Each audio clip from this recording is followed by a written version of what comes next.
da tristeza.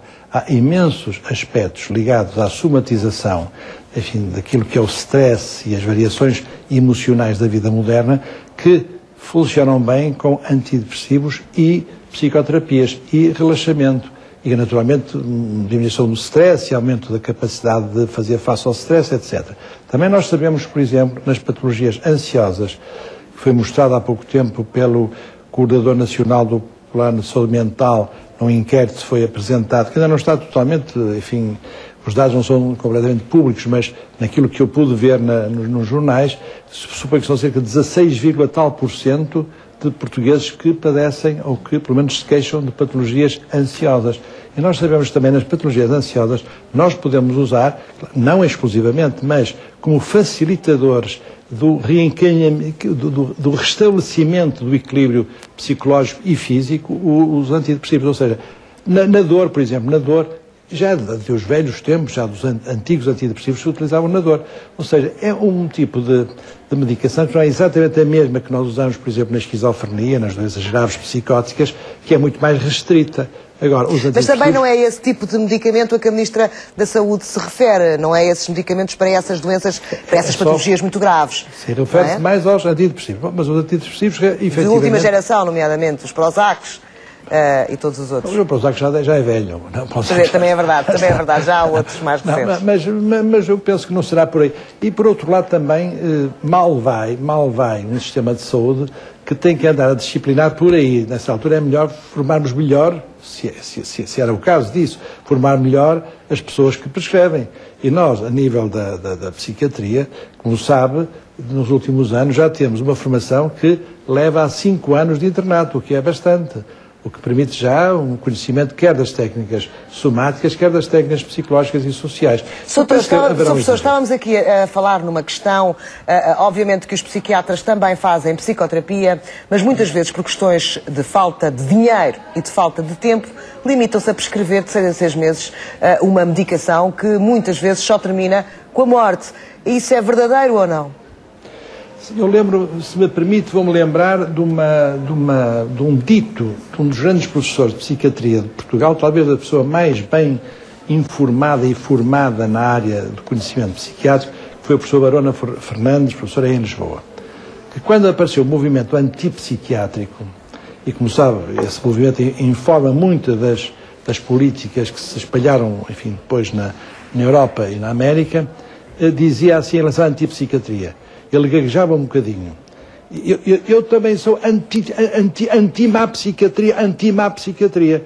Ou seja, o que é mal feito é mal feito. Um médico que receita apenas prescreve não é um médico. O modelo biopsicossocial, aliás, a medicina vem de onde? O que é que fazia o João Semana? O João Semana não tinha grandes meios farmacológicos, farmacêuticos, tinha uns chás, umas tisanas e tal. Era a sua relação terapêutica com o seu doente. O médico que se esquece dessa relação terapêutica e apenas prescreve, não está a ser um médico de acordo com aquilo que é o nosso código, quer técnico, quer ético. Agora, pode realmente, às vezes, em consultas, com dezenas de doentes, etc., é capaz de não haver o tempo necessário, mas isso é uma outra coisa. Em relação à organização dos serviços, em relação ao número de médicos, se pode dizer o mesmo dos psicólogos também, se não tiverem o tempo necessário para estar com o seu paciente ou com a pessoa que precisa de sua ajuda, também fazem má psicologia. Isso são problemas diversos. Agora, não há dúvida que a organização dos serviços tem que ter mais gente. E aquilo que eu pergunto muitas vezes em relação à saúde mental, e pergunto, isso não só sou eu, muita gente que se preocupa com estes assuntos, é saber qual é, afinal, houve aumento ou não do orçamento para a saúde mental, do orçamento geral para a saúde, quanto cabe à saúde mental. Eu acho que continuamos nos 3, 4, nem chegamos a 5%, o que é muitíssimo pouco. E se realmente, se não tivermos a coragem de olhar para o problema de frente, nunca mais lá chegaremos. Podemos ter muitas políticas, muitas leis, muitos diplomas, etc., e não vamos lá. Proponho então a abertura agora aos nossos telespectadores, a abertura desta antena. Ao telefone tenho o Fernando Barros, é empresário, e fala-nos de Guimarães. Muito boa tarde. Boa tarde, Alberto Fernandes, e também para os seus convidados. Eu estive bastante atento às peças, à peça que passou e agora aos seus 2 convidados. E sobre a definição da Ministra da Saúde, quando diz que há abusos e desperdícios. Enfim, eu considero que abusos será a pessoa por tudo e por nada recorrer ao medicamento. desperdícios é que já não estou a entender bem. E desperdício é a pessoa ser medicada e não tomar, acho eu. Portanto, não estou a ver qual é a relação abuso-desperdício. Isto muito honestamente. Agora, é evidente que esta trilogia do stress, ansiedade, depressão, a qualquer momento pode surgir, e nós até vemos um casal que sempre se deu bem, e ao fim de 15 anos, seja 17, sei lá, por dar cá aquela palha, mas que estava habituado, um dos cônjuges, a pôr sempre água na fervura, mas que nesse momento, até, eu estou farto realmente de tolerar, e a pessoa estar um dia, 2, 3, 4, 5 sem falar, uma semana, e entrar em depressão. Ora, isso não, evidentemente não é motivo para correr a um antidepressivo. Portanto, eu penso, isso sim, e isso realmente depende depois dos psicólogos e psiquiatras, que devem realmente saber e estudar e ouvir bem até que ponto é que a pessoa entrou numa fase que não se considera depressão. A pessoa realmente estava habituada, isso sim, faltar o emprego, faltar o dinheiro. Isso do divórcio, o divórcio não aparece de um momento para o outro, Alberto Fernandes.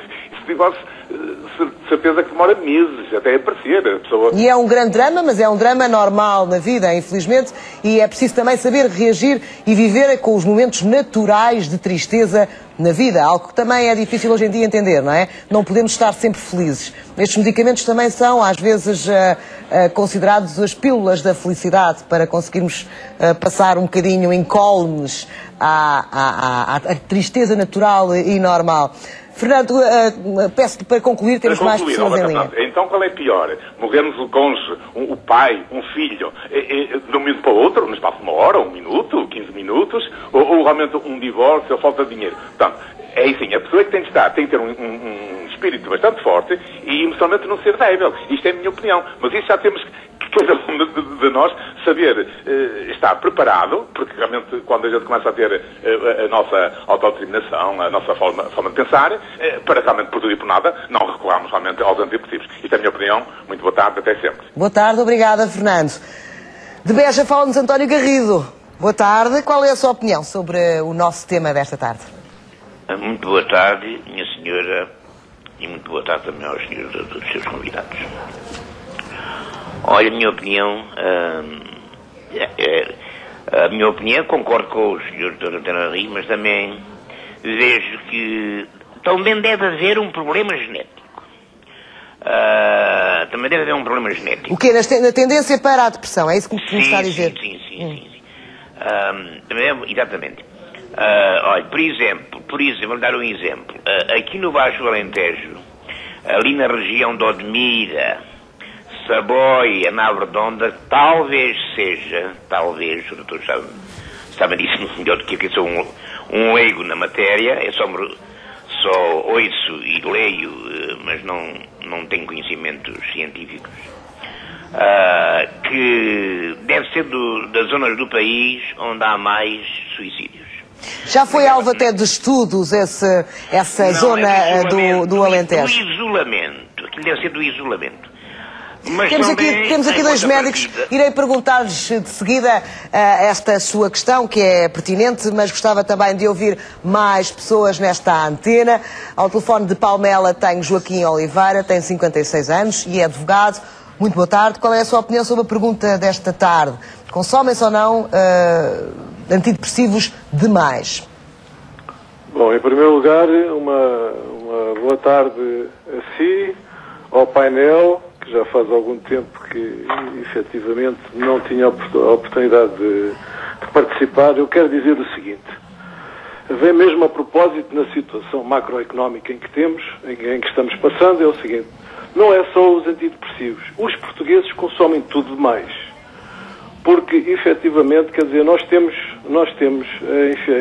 portanto, partimos do pressuposto que este Estado de Providência, este Estado Social, que dá para tudo e para todos e de qualquer jeito. Assim como os nossos hábitos consumistas, dos nossos prazeres, foi ilimitado durante estes últimos anos, na saúde teve-se uma conduta também muito semelhante. Pôr cá aquela palha, portanto, vamos ao médico, fazemos exames caros e, portanto, adquirimos fármacos muitas vezes sem absoluta necessidade de os adquirir, porque, na verdade, não dói no bolso. E, por isso, o país chegou exatamente a este apocalipse macroeconómico em que nos encontramos. Mais concretamente do que diz respeito a estes medicamentos. A estes medicamentos. Que dizem respeito à saúde mental. Exatamente. Estes medicamentos, na verdade, quer dizer, a prescrição destes medicamentos, até pelos seus efeitos, portanto, colaterais, tem que ser prescrições muito criteriosas.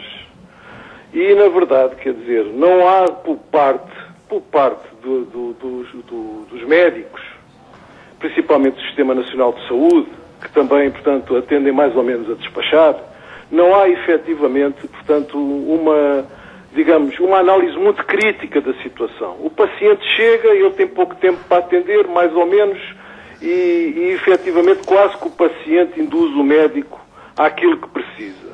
E, portanto, eu penso que nesta altura das restrições que todos estamos a passar, os médicos e principalmente a Associação Nacional de Farmácias, que é o fato gerador do lobby do medicamento, portanto, na verdade, o Estado português é o Estado que mais gasta em consumo de medicamento per capita, porque nos outros países não existe uma Associação Nacional de Farmácia com a ingerência na política do medicamento como existe em Portugal. E, portanto, é basicamente isto que eu queria dizer. Muito obrigado. E parabéns ao seu convidado pela exposição que deu, que foi muito interessante. Muito obrigado. Obrigada, Joaquim Oliveira. Jorge Moura fala-nos de Odivelas e é vendedor de automóveis. Bem-vindo à Antena Aberta. Olá, muito boa tarde. Olha, isto era uma conversa que iria nos prolongar aqui por muito tempo. De qualquer maneira, eu vou tentar ser o mais rápido possível. Eu penso que alguma destas doenças, isto como se falava há uns anos atrás, com 2 abanões, passavam. Está a olhar, com 2 abanões, portanto, as pessoas não têm problema nenhum psicológico. Têm, como a senhora jornalista diz, precisam é da pílula para ficarem melhor, ou para pensarem que ficam melhor. Isto nos últimos anos, o negócio dos psicólogos e dos psiquiatras tem vindo a aumentar. Há de reparar que nós temos um laboratório que é a Bial, que praticamente só faz medicamentos para este tipo de doenças. Isto é um negócio. Se for ver as faculdades de medicina, nos últimos anos, a percentagem de psiquiatras que foram formados em relação, se calhar, a ortopedistas, a ginecologistas, a pediatras, etc., é muito maior. Isto é um negócio. A psiquiatria e a psicologia tornou-se um negócio.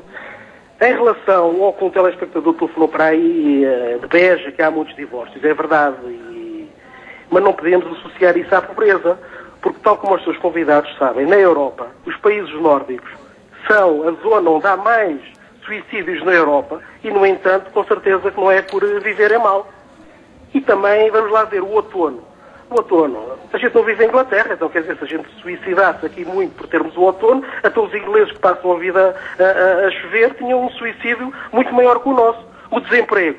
Então os espanhóis teriam o dobro dos suicídios que nós temos. Portanto, isto a maior parte, eu volto-lhe a dizer, em parte, não estou a dizer na totalidade, repito, em parte, isto é uma doença da moda e é um grande negócio, tanto para psiquiatras, como para psicólogos, como para laboratórios. Muito obrigado. Jorge Moura, aqui com declarações polémicas, a precisar de imediata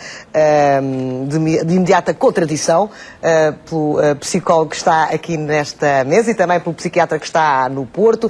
Esta ideia de que os medicamentos para a saúde mental e de que os psicólogos e os psiquiatras não passam de um negócio é uma ideia que está enraizada em certos setores. Sim. Eu creio, mas eu não sou partidário de teorias da conspiração e por isso, de facto, o que acontece é que... Há muita desinformação em relação a este aspecto? Não, vamos lá ver. Nós temos um conhecimento crescente, é evidente que as sociedades evoluíram e perceberam que há sofrimento que pode ser resolvido de várias maneiras. A teoria dos 2 abanões é uma teoria que eu já ouvi muitas vezes e é uma teoria muito interessante, mas de facto os abanões não são 2. São 2 agora, 3 depois, é um bocadinho como aos estalos que se dá. Vão crescendo.